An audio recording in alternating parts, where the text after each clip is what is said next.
तो तुम्हारे साथ हूँ, अब मैं आपके साथ चलूंगा, आप मुझे संसार घुमाओ। और जब हम साहब के साथ घूमते हैं कुछ नहीं होगा, ये बिल्कुल वादा हमारा, कुछ नहीं होगा, कुछ नहीं होगा। साहब के साथ रहिएगा तब। और जहां तुमने कहा मैं, बस गड़बड़ हो जाएगा। जहां मैं हुआ वहां भूलना है, भटकना है, वहां और कुछ भी होगा जो कि किया, मैंने किया, मैंने किया, मैंने किया, मैंने किया, ऐसा सोचते ना, सब मैं करते हो। और जब मैं किया तो ईश्वर कहता फिर लो, फिर आपको दुख, संताप, कष्ट, दुनिया की बातें आपके सामने आ जाती हैं। इन सब से साहब आपको दूर करना चाहते हैं, मुक्त करना चाहते हैं। इसलिए हमारे कबीर पंथ में ना तो लोभ दिया जाता है, हमारे कबीर पंथ में ये नहीं कहा जाता है कि तुम कबीर पंथ में आ जाओ तो तुमको ये मिलेगा, नहीं, हम लोग ऐसा नहीं कहते कि तुम्हारा ये रोग ठीक हो जाएगा, तुम्हारे को ये पैसा मिल जाएगा, लड़के की नौकरी लग जाएगी,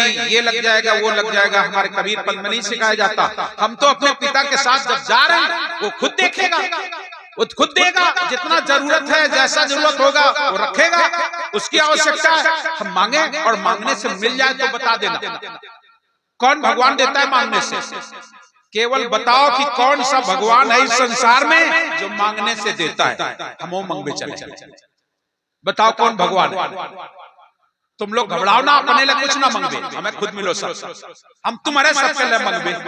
दुनिया के जितना दुख है सब दूर हो जाए, हम भगवान के मंगवे चले। क्या भाई दे कौन भगवान? दे कोई भगवान देगा नहीं कुछ भी। इसलिए याद रखना, तुम इंसान हो, इंसान से बड़ा संसार में कोई नहीं है। हमारे जीवन में अगर भक्ति आती है तो भक्ति के आगे और कुछ नहीं, भक्ति जो है वो कुछ और नहीं है। भक्ति का उद्देश्य हमें कुछ नहीं चाहिए। पांसा डालो प्रेम का, बाजी लगा दो जीव, हारू तो मैं पीऊ की, जीतो तो पिया मोह। हम तो पांसा प्रेम का डाल दिया है, हार गए तो हम साहब के हो जाएंगे, जीत गए तो साहब मेरा हो जाएगा। दोनों में साहब हमारे पास होंगे, बस हमें और कुछ नहीं चाहिए, हमें और कुछ नहीं चाहिए। इसलिए हमारे यहाँ ना तो लोभ दिया जाता है और ना भय दिया जाता है। ऐसा भी नहीं कि अरे तुम ऐसा नहीं करोगे तो तुम्हारा ये नुकसान हो जाएगा, ऐसा कुछ नहीं है। हमारे यहाँ कोई नुकसान नहीं, कोई भय नहीं, ना आपको प्रलोभन दिया जाता है। कबीर पंथ में केवल एक ही बात है, धर्मदास साहब सदगुरु कबीर साहब से हाथ जोड़ के बोले, धर्मदास दूनों कर जोरी, साहेब सुनिए बिनती मोरी, जन्म दंड और गर्भ बसेरा, यही दुख मिटो साहेब मेरा और कुछ नहीं चाहिए। मेरा बार बार का जन्मना, बार बार का मरना, ये छुड़ा दो बस। नाक में दम हो गई, बार बार मरते मरते इस संसार में जब जन्म लेते हैं तो दुख, मरते हैं तो दुख, और बीच में कभी हान, कभी लाभ, कभी जस, कभी अपजस, बस इसी में हम लोग परेशान रहते हैं। पूरा जीवन हमारा कष्ट में चला जाता है। कौन सुखी है? कोई है सुखी? सुखी कोई नहीं इस जग में, दुखी सब जग दिखाता है। सभी को चाहे सुखी न एक बिंदु पाता है। गरीब कहता है पैसे वाला सुखी होगा, पैसे वाला कहता नहीं चक्रवर्ती राजा सुखी, राजा कहता है चक्रवर्ती सुखी, चक्रवर्ती कहता है इंद्र को। ऐसे सब लोग कहते हैं एक दूसरे के सुखी, लेकिन उस ईश्वर ने कहा कोई सुखी नहीं है, संत जन सुखी हैं। संत जन कहते हैं कोई सुखी नहीं है, संत वो है जिसके पास संतोष है, वो सुखी है, बात बाकी कोई सुखी नहीं है। सुख तो तब तुम्हारे जीवन में आएगा जब तुम्हारे जीवन में संतोष हो जाएगा। जितना तुम्हें मिला है उसमें संतोष कीजिए। हम ये नहीं कहते कि आगे बढ़ो, प्रयास कीजिए हमें और मिल जाए, लेकिन जो मिला है उसका तो हम उपयोग कर ले, उसको तो खा ले, उसको तो हम सदुपयोग कर ले, लेकिन जो मिला है उसका उपयोग नहीं कर रहे हैं और के चक्कर में पड़कर सारा जीवन बर्बाद कर देते हैं। सदगुरु कबीर साहब हमारे इस संसार को संदेश देना चाहते हैं। आज संसार में कितना धर्म तेज, इतनी तेजी के साथ सब धार्मिक, लेकिन अशांति इतनी ज्यादा, उसका कारण है आज ऐसा क्यों हो रहा? धार्मिक लोग ज्यादा हैं। आप ये मैथा गांव है, यहां भी पता लगा लेना, पूरे गांव में अपने मोहल्ले में देख लेना, कोई न कोई भक्ति जरूर करता होगा, किसी न किसी भगवान की भक्ति हो रही होगी। हम ये नहीं कहते कौन भगवान, सब लोग भक्ति मना, लेकिन फिर लड़ाई झगड़ा वो कम है। जितनी ज्यादा भक्ति लड़ाई होते ज्यादा, तो फिर कहां की भक्ति? कहां भक्ति हो रही है? कारण क्या है? आज कथाएं हो रही हैं, भागवत हो रहे हैं, सत्संग हो रहे हैं, जहां देखो तहां। ऐसा कोई दिन नहीं है जिस दिन भागवत कथा सत्संग कहूं होए ना, और होए तो चाहे ना हो। आज सबके पास यो है। ए माँ केवल डारो के की सुने का है, देवकी नंदन ठाकुर की, तुरंत सुनो मिलेगी ना, फलाने की, उनकी ठिकाने की। आज आप केवल भागवत सुनने की इच्छा करते हो, सबकी भागवत में पड़ी है, खूब सुनो सुनो, लेकिन आप सुनते तो हो लेकिन धारण नहीं करते हो। जब धारण नहीं करोगे तो कुछ नहीं मिलेगा। एक तो ये, और दूसरा जो कथा कह रहा है, जो सत्संग कर रहा है, उसका आचरण कैसा है, उसका व्यवहार कैसा है, ये भी हमारा बहुत रहस्य की बात है। आज धर्म काम क्यों नहीं कर रहा है? क्योंकि धर्म की तरीके से पेश नहीं किया जा रहा है। आज धर्म पेश तो किया जा रहा है, लेकिन उसके पीछे एक रहस्य छुपा है। आज जितने भी व्यास आपको मिलेंगे या जितने भी कर्मकांडी लोग मिलेंगे, उनके पीछे एक रहस्य छुपा है, और सबसे बड़ा रहस्य है पैसा। मेरी बात बुरी लगे तो लग जाए, लेकिन ध्यान रखना उसके पीछे पैसा छुपा है।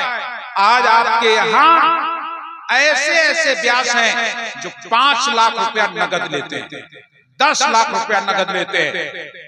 हम पूछना चाहते हैं, जो व्यास जी 5,000 में आते हैं और वो 5 लाख में आते हैं, वे का सुना दे आए और वे का सुना दे, का सुना दे। किताब वो आए, भागवत महापुराण वही है, बस फर्क इतना है कि वो बढ़िया आर्गन, बढ़िया टेली, बढ़िया हारमोनियम, बढ़िया झीका, बढ़िया ढोलक, बस ये सब कुछ उनके पास अच्छा होगा। और क्या होगा? बढ़िया साज सज्जा अच्छी होगी। बाद बाकी भागवत तो वही होगी जो 5,000 वाला सुना रहा है, जो 5 लाख वाला सुना रहा है, कोई अंतर नहीं होगा। लेकिन नहीं, मैं बड़े बड़े के चक्कर में, धन के लोभ में पड़ गए, और साथ साथ हमारा कर्म तुम्हारे सामने तो बढ़िया बैठन साफ सुथरा, लेकिन अंतर कपट करे मनमाही, ताको लोग बदो नहीं भाई। अंतर में कपट है। जहां अंदर में कपट है, मंच पे बैठ के तो बढ़िया बढ़िया गाना गावे, बढ़िया बढ़िया गाना गावे, चाल चले बेढंग, और बात बतावे स्वर्ग लोक की चढ़े नशे को रंग। ऐसे नशेबाज की टोली में कौन करे सत्संग?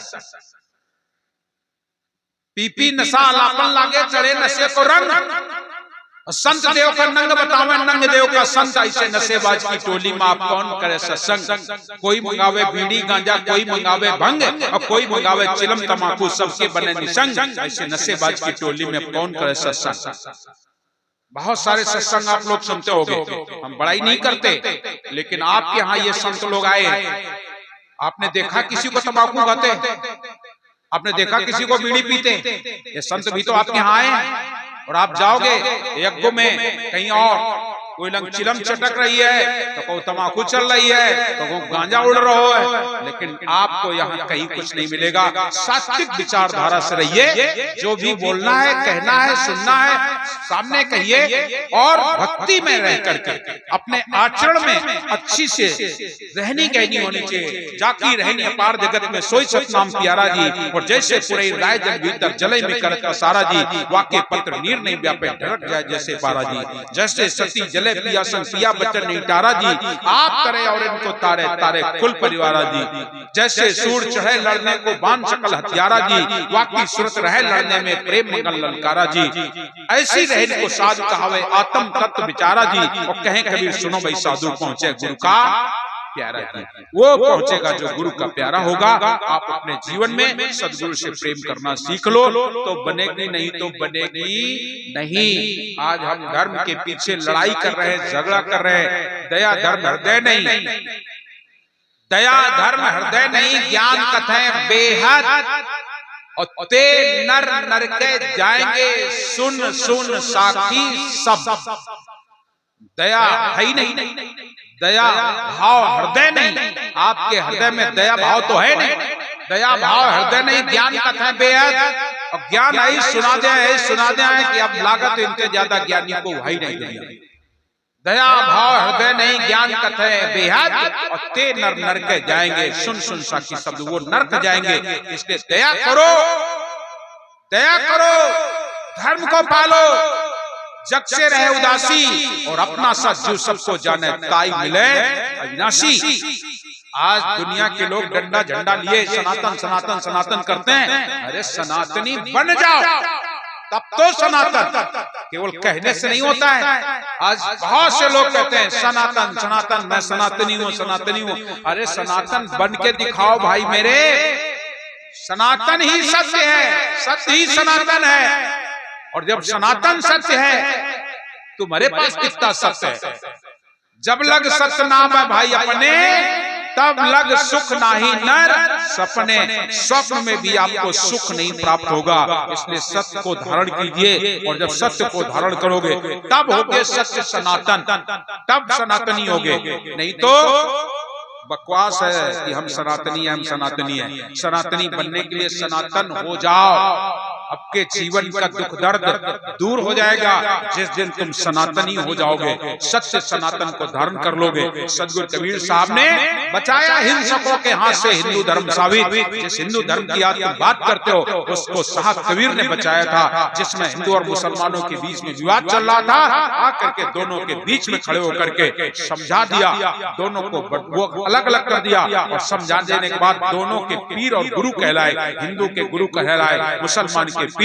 7 द्वीप नौखंड में सोहंग सत्य कबीर सदगुरु कबीर हैं, जो हिंदू के गुरु और मुसलमान के पीर कहलाए। दोनों तीनों को समझा दिया। मैं आप लोगों से निवेदन करता हूं कि अपने जीवन को बदलने का प्रयास कीजिए। तो हमने आपको जो बातें बताई, किसी जाति से जो मैं कहता हूं, तो इसलिए ब्राह्मण समाज जो है मानव समाज का अगुआ कहा जाने वाला था, और आज वही पिछुआ हो गया है। अगर मांस खाता है, दारू पीता है, तो फिर कहां ब्राह्मण रहा है? फिर तो रावण का वंशज हो सकता है, लेकिन वो ब्राह्मण नहीं हो सकता है। ब्राह्मण होने के लिए ब्रह्म की पहचान होनी चाहिए। तो आमिक भोजन तुझ करे, छत्री दे आशीष, ते अवगुण के कारण अजगर जन्म 25। मांसाहारी जो होते हैं उनको आज की स्थिति बड़ी खराब चल रही, बड़ी खराब चल रही। साहब कबीर ने तो बड़े कटु शब्दों में कहा, कलयुग में कैसे ब्राह्मण होंगे? कलयुग केरा बामना मांस मछलियां खाए।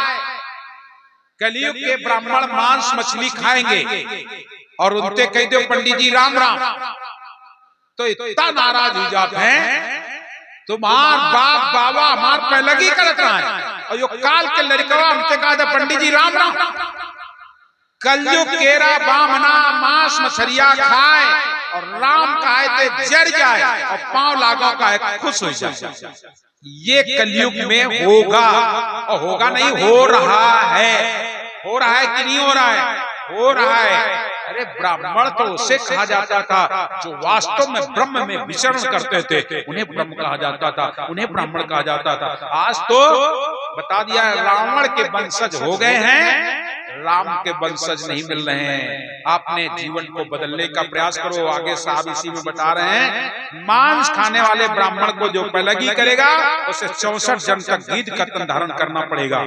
25 मांस खाने वाले ब्राह्मण को जो पहलगी करेगा, उसे 64 जन्म तक गीध कर्तन मिलेगा। आशीर्वाद देगा तो 25 जन्म तक अजगर कर्तन धारण करना पड़ेगा। मांस खाने वाले व्यक्ति को छू जाए तो नापाक माना जाता है।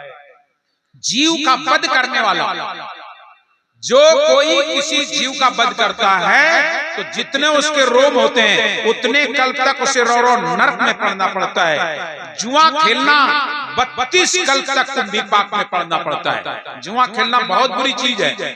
जिसने जिसने जुआ खेला उनकी दशा देख लो क्या हुई। जुआ खेला था राजा नल ने, भटकते रहे, परेशान होते रहे, रात भी चली गई, सब कुछ हो गया। जुआ खेला था पांडवों ने, क्या हो गया? जुआ नहीं खेलना चाहिए, किसी को जुआ नहीं खेलना चाहिए। लेकिन जुआ खेलने वाले लोग ऐसे लोग होते हैं कि अपन घर के घरवाली के जेवर तक बिक जाएंगे, लेकिन खेलिए जरूर।